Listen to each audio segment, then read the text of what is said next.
In this video, I'm going to lay out a case why sensitivity does have a place and why I feel that it's not something that should just be totally discarded. We sometimes see this attitude that people are being snowflakes or they're too easily triggered.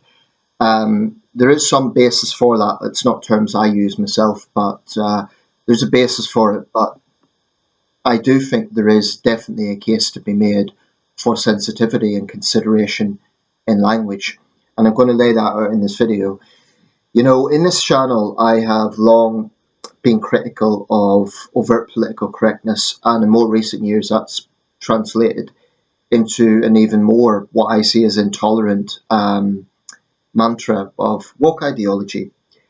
I try not to talk about this all the time because I don't want to sound like a broken record, but I do feel that fundamentally woke ideology is intolerant, controlling, um, inconsistent, hypocritical, and quite nasty. And one of the most obnoxious things about that way of thinking is this facade that it puts on that it's all about being progressive and compassionate. Very often it's the opposite. Um, I mentioned the inconsistency. I mean, you cannot say you're anti racist if you think some kinds of racism, i.e., anti white racism, are acceptable, or you say some kinds of sexism, i.e., anti male misandry, is acceptable. Those are just two examples, but there is absolutely an inconsistency. Um, so I stand by everything I've said about those issues. But one thing I've noticed is that in the culture wars, there's been a bit of a conservative pushback in this, and sometimes conservatives don't do themselves any favours. I mean, if the charge is that people are lacking compassion, and then they engage in sort of petty verbal insults, is not the best way to win an argument on either side. Both sides do it. I mean, someone cannot say that they're against the term snowflake if they throw around the word gammon. You know, it's just, you can't have it both ways. Um, but I would say that this need for sensitivity is not something that should be dismissed as political correctness. There's many, many situations where there is a need for sensitivity. Now, if someone is dealing with post traumatic stress disorder, if they're dealing with serious anxiety, if they've had a particularly turbulent, troubling, difficult life experience and they find it difficult to talk about that, triggered, if you will, then I totally respect that. And I'm not going to go out of my way to make that person uncomfortable. Why would I? You know, why would someone do that? It's spiteful and it's unnecessary. Um, but there are limits on how sensitive we could be. Now, in my video about the new Scottish legislation, the very controversial Scottish legislation, one of my, I don't know if the guy's a subscriber, but he took the time to comment, and I am grateful for that. I don't entirely agree with what he said, but you know, I'm grateful for anyone that puts some consideration into comments. And he said, "Is there a legal definition for being overly sensitive?" Which was the word I used, overly sensitive. And I don't think there is. Now, he raises a fair point. How do we define overly sensitive? And I'm prepared to answer that. You know, that's a question for me because it's a term I used. Well, what I would say is someone is being overly sensitive, or I'd put it another way. I'd put it that they are weaponizing sensitivity if they are making the other party feel like they are constantly walking on eggshells, metaphorically. So, for instance, and by the way, this isn't always about one party kind of being, you know, overly sensitive in the point that they'll sort of cry. It could actually be quite dangerous. You get overly sensitive people who are violent, right? I was watching the Godfather trilogy with my father this week, and if you know the films, it's the first film actually, Sonny Corleone played by James Caan. I mean, none of them are angels. That goes without saying. It's a mob movie. None of them are angels. But basically, he he lays into the guy that's beating up his sister, played by Talia Shire, and not sure who the actor is, the other actor, but basically lays into him. And the point about this is Sonny, if you know the films, has a quick temper, He's sort of in line to the throne, so to speak. He would take over, but he has a quick temper, and it ends up he dies in a hail of bullets. That biblical phrase comes to mind, those who live by the sword die by the sword.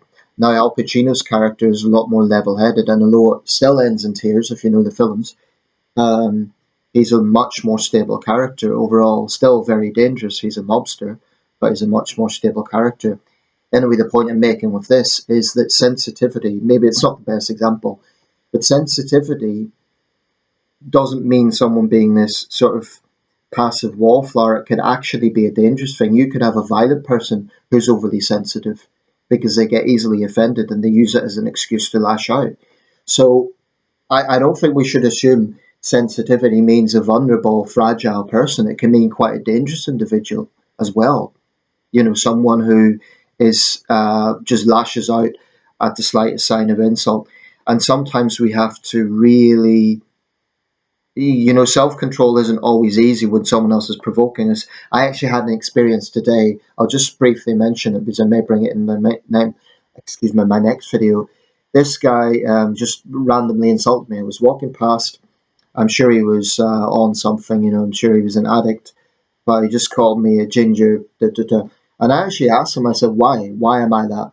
Um, I wasn't necessarily intimidated by him, but with people like that, you can never, who are not in control of their own situation, you can never be quite sure. I think if it came to it, I could have defended myself. And the girl that was with him, if it was a girl and another guy, she said, "Oh, just leave it, just leave it." Like she was trying to get him to shut his mouth. Um, and he said, "I'll knock you out" and stuff like this. And I anyway, what happened was I sort of was a little bit taken back by it, but then a few minutes passed and the anger started building. I'm thinking, what the hell? Who's this person think they are? I'm a stranger. And, I was going back the same way. I wasn't going to change my path because it was a shorter route and I just wasn't. I'm a bit stubborn like that. I refuse to be intimidated in that way. Maybe it's reckless, but anyway, he wasn't there anyway, so nothing happened. But I was bracing myself if I had to defend myself physically there. I had a bag on my back, so it wouldn't have been an ideal situation, and a jacket. So, sometimes you have to figure the practicality of situations. But that's an example.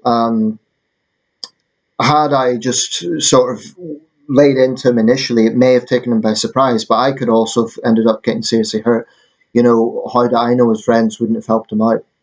So sometimes we have to really, really see the bigger picture and think what is most practically possible rather than let's follow our pride. That's a hard thing to do sometimes. Now, in my case, I cited that experience. One could say I was triggered because I have had experience of crime. I've had experience of a long, long time ago now. Gangs basically forced my family to move house. Antisocial behaviour really, really had an impact on us, and we put up with this for well over a year and a half. So I have first-hand experience of that. So instinctively, when I'm in that sort of situation, yes, there is fear there. There's also anger there.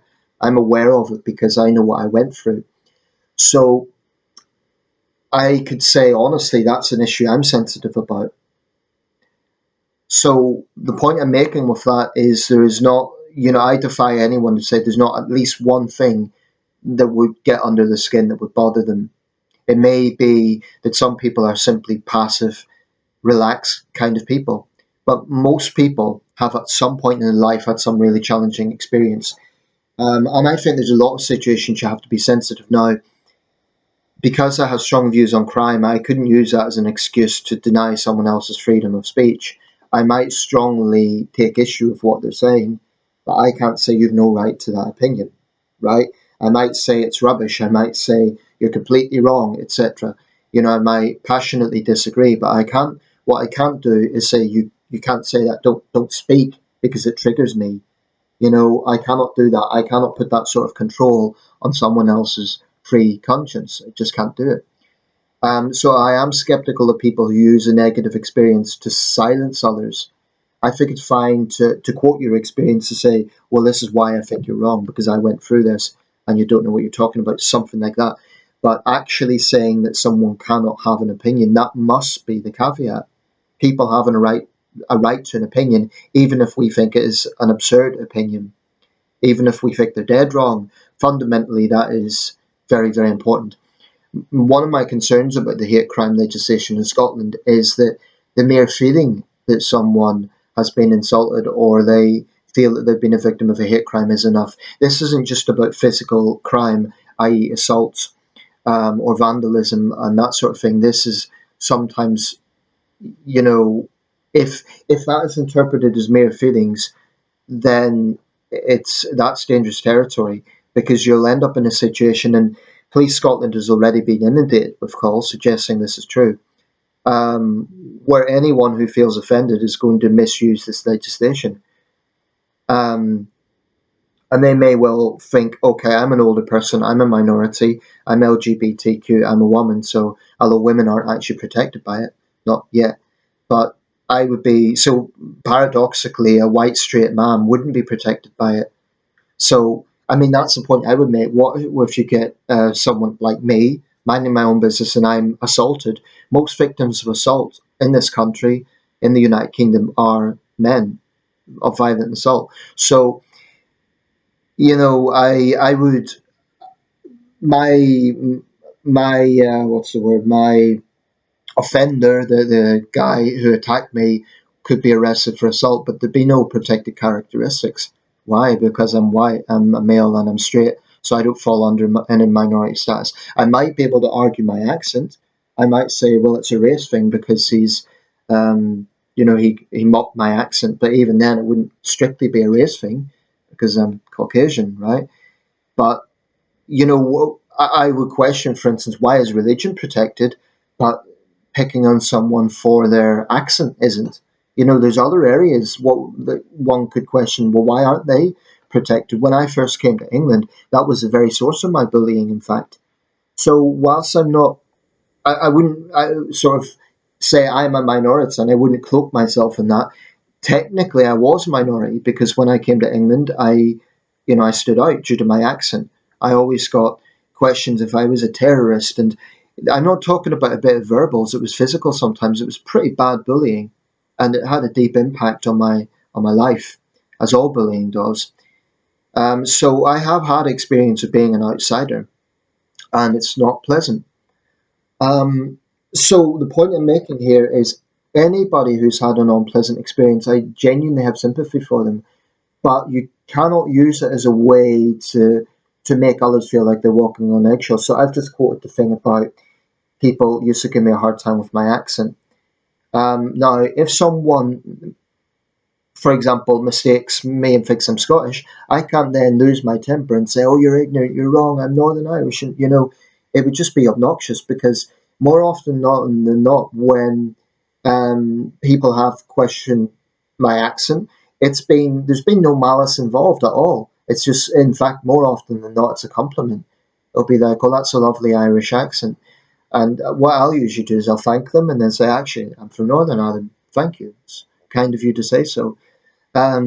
People cannot be precious about things to the point where they are making others feel like, whoa, better not say that.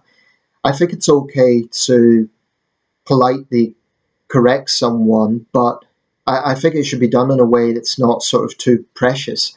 Have a laugh about it. Don't make yourself a victim when you're not a victim, when someone's made an honest mistake. That's why I have a problem with the term microaggressions, because it's taking something that is small and making it into something bigger. When you might have a situation where people simply don't know. Now, I would say when people are kind of informed of what the situation is and they persist in saying the original thing, then that's on them. They're being ignorant, they're being stubborn, they're being pig-headed, and then the other person has a right to be frustrated with that. Um, it reminds me of that royal thing a while back where the lady in waiting, I forget her name now, but there was an African woman came to a reception, and there was a whole big thing about the older woman said, "Where are you really from?" And it turned into a whole big thing. Well, this would get into the realm of, well, what context was it said? Was she really trying to be hurtful? My attitude to that at the time was, well, it depended how she was asking it. If the other woman said, actually, I'm from here, and the older woman persisted in saying, but where are you really from? It could be a generational thing and it could just be stubbornness, but I certainly don't think she should be treated like a pantomime villain for that. I didn't at the time. And I don't think that it should be made into something bigger than it is. So I do have a problem with the term microaggressions because it's one of those things that's all about language control.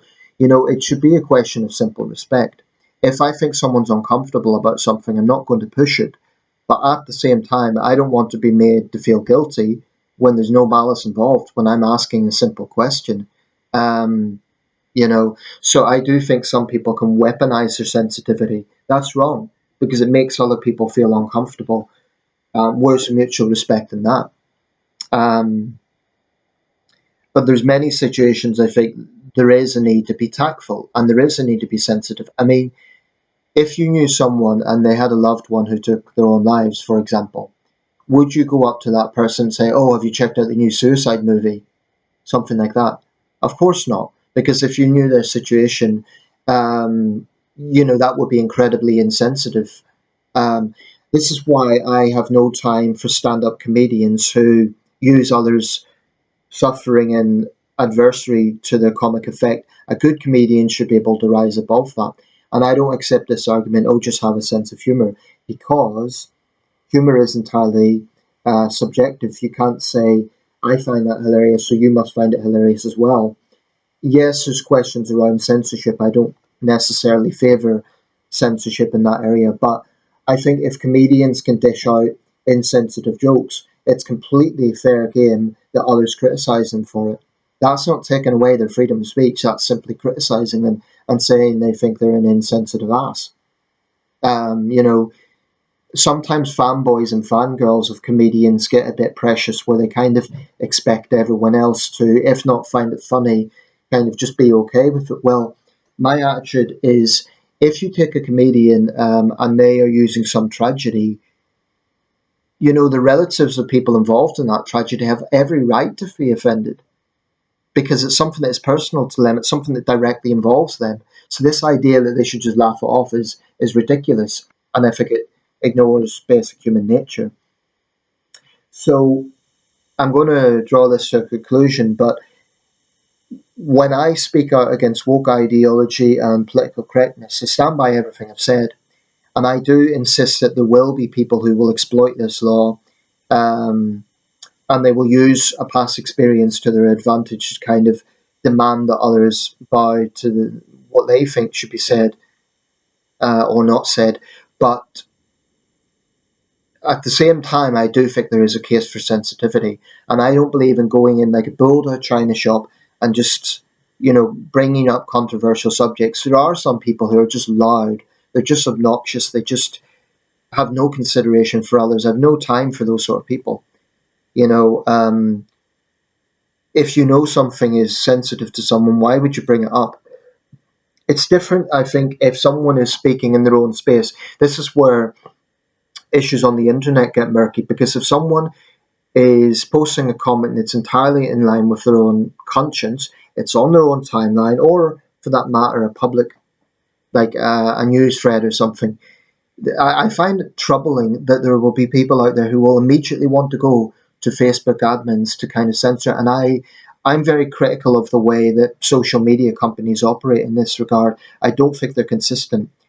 I've been censored for a day, for abusing community standards because what I'd actually done was I had some colourful language with some Islamists who were laughing at the death of a Danish cartoonist. He mocked the prophet or something, but he died in a road accident, and they were making jokes about this and really harsh words, and I said some harsh things to them.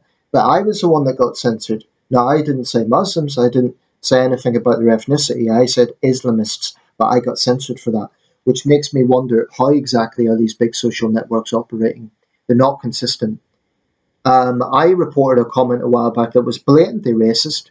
The guy was just coming out with rants about white people in general. It was, just naked racism. I reported it. Thank you, you have done the right thing, but on this occasion we are not removing it. So there is definitely question marks about their consistency, and they will say they have a relatively small team. I don't accept that. I think there are ideologues working as the Facebook, particularly Facebook, censors, and they're not being consistent. They're going with what they personally agree with.